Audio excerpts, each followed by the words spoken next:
Hello dear students, তো college অ্যাডমিশনে তোমাদের যাদের নাম মেরিট লিস্টে এসে গেছে ইতিমধ্যেই কিন্তু তোমরা অনেকেই অ্যাডমিশন হয়ে গেছো। অর্থাৎ তোমাদের যে নির্দিষ্ট অ্যামাউন্ট কোর্স ফি সেটা দিয়ে তোমরা ভর্তি হয়ে গেছো, কিন্তু অনেকেরই এমন হয়েছে যে পছন্দের যে সাবজেক্ট তারা সেটা পায়নি। সো এই মুহূর্তে তারা কি করবে বা তাদের কি করণীয় বা তারা কি করার চেষ্টা করছে সেটাই তোমাদেরকে এখন ক্লিয়ারলি জানাবো।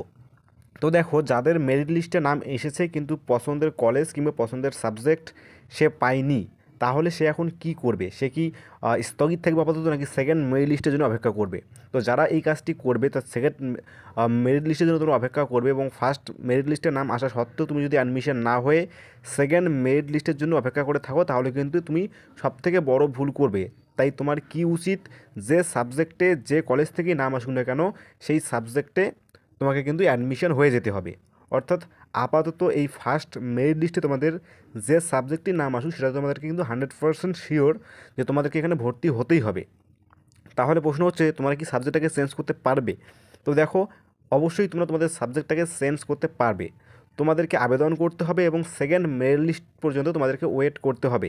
সেকেন্ড মেরিট লিস্টে যদি তোমার সেই পছন্দের সাবজেক্টটা সেই কলেজে থেকে থাকে, তাহলে কিন্তু অবশ্যই তুমি তোমার পছন্দের সেই সাবজেক্টটি সেকেন্ড মেরিট লিস্ট অনুযায়ী নিতে পারবে। তবে তোমাদেরকে কিন্তু ফার্স্ট মেরিট লিস্ট অনুযায়ী যে সাবজেক্টের নাম এসেছে সেই সাবজেক্টে তোমাদেরকে অ্যাডমিশন হয়ে যেতে হবে, এবং সেকেন্ড মেরিট লিস্টে আগে তোমাদেরকে একটা আবেদন করে তারপর সেকেন্ড মেরিট লিস্টে যখন বের হবে সেখানে যদি তোমাদের নাম আসে সেক্ষেত্রে কিন্তু তোমরা সাবজেক্টটাকে চেঞ্জ করতে পারবে কিংবা কলেজটাকে চেঞ্জ করতে পারবে।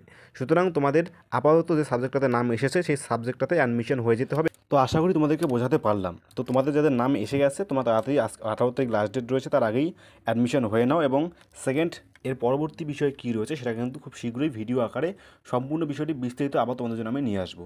তো আপাতত এতটুকুই। ভিডিও ভালো লাগলে লাইক করে এবং ভিডিওটা সবার মাঝে শেয়ার করে দাও, যাতে সবাই আপডেটটি জেনে উপকৃত হতে পারে। ধন্যবাদ।